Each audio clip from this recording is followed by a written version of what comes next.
When the new couple moved in across the street, it felt like a fresh chapter for the neighborhood. They were young, charming, and full of that glowing energy new homeowners always seem to carry. My husband and I did what any friendly neighbors would do. We introduced ourselves, shared a bottle of wine on their porch, and welcomed them into the rhythm of our little street. At first, it all felt ordinary. Smiles, small talk, the usual stories about fixing leaky faucets and finding the best grocery store nearby. But something lingered beneath those smiles.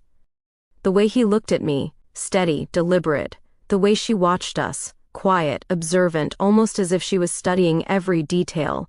It was subtle but undeniable. And I didn't know it then, but letting them into our lives would lead to the most dangerous secret I've ever kept. But before I confess, do one thing for me. Like this video, subscribe to the channel, and hit that bell. Because this isn't just a story about neighbors. It's an affair story I never thought I'd be telling. It started small, almost innocent. I'd catch them glancing from their window when my husband and I were in the yard. At first I thought it was curiosity, new neighbors watching the life unfolding around them. But their eyes lingered too long, their smiles too knowing. At a weekend cookout, it became even clearer. My husband was manning the grill, telling stories the way he always did, his laugh carrying across the yard.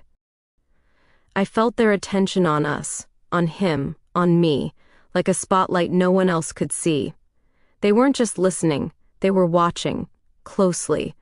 The wife leaned into her husband, whispering something that made him smirk. When her gaze returned to me, it wasn't shy, it was deliberate, curious. And that's when I realized, this wasn't just friendliness, this was something else. Something unspoken, waiting. One evening, I stopped by their house alone.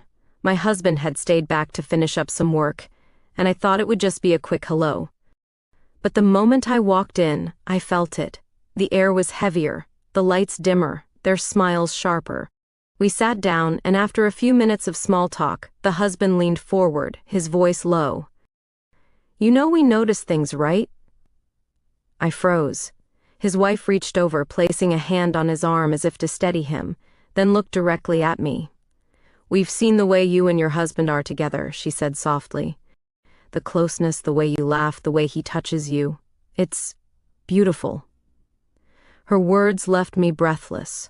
I didn't know if I should be flattered, embarrassed, or afraid. Then she added, almost in a whisper, "We like watching." The room went silent, and I felt my world tilt. Because in that moment, I realized this wasn't just about friendship anymore. I laughed nervously, hoping they were joking, but their faces didn't change. They weren't teasing. They were serious. The husband leaned back, calm and steady, as if he'd rehearsed the words. "We don't mean to scare you," he said. "We're not asking for more than you're willing to give. But if you'd ever let us, we'd love to just watch." The wife nodded, her eyes soft, almost gentle. "Nothing else, just that. Watching." My throat went dry. My first instinct was to stand up, to say no, to end the conversation right there. But instead, I just sat frozen, caught between shock and something I didn't want to admit out loud.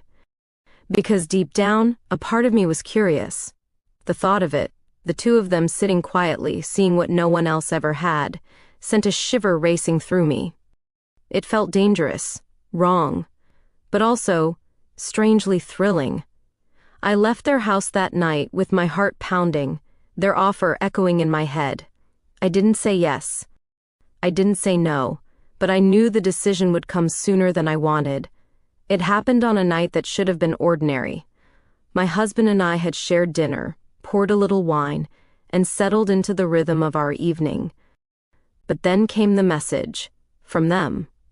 "Are you together tonight?" My heart skipped. I stared at the screen too long before showing it to my husband. He laughed at first, shaking his head in disbelief, but the look in his eyes told me he was curious too. And maybe that's why we didn't say no. Minutes later, the new couple was at our door. They stepped inside quietly, respectfully, almost reverently.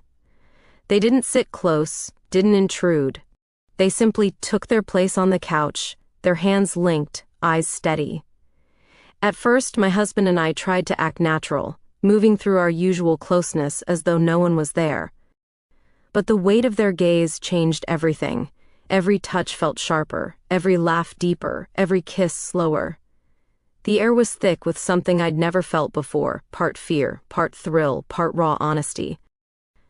And as their eyes stayed locked on us, I realized I wasn't just letting them watch, I was letting myself be seen. When it was over, the room was silent. The couple rose slowly, their eyes soft, their smiles careful. They thanked us, not in words heavy with scandal, but with a quiet gratitude, as if we had given them something sacred. Then they slipped out the door, leaving the house impossibly still. I sat there, my heart racing, unsure whether to laugh, cry, or hide.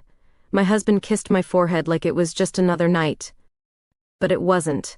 Something had shifted, something I couldn't take back. The guilt was there, of course. The thought of letting strangers into something so private, so intimate, should have consumed me. And yet, beneath that guilt, there was a thrill I couldn't deny. Because for the first time I realized how powerful it was to be seen. To have someone witness us, our flaws, our love, our fire, and not look away. Maybe you think I'm reckless. Maybe you're right. But if you've ever longed to feel visible again, to be wanted not just by one pair of eyes but by many, then you understand. I let the new couple watch us. And the truth is, a part of me still craves it.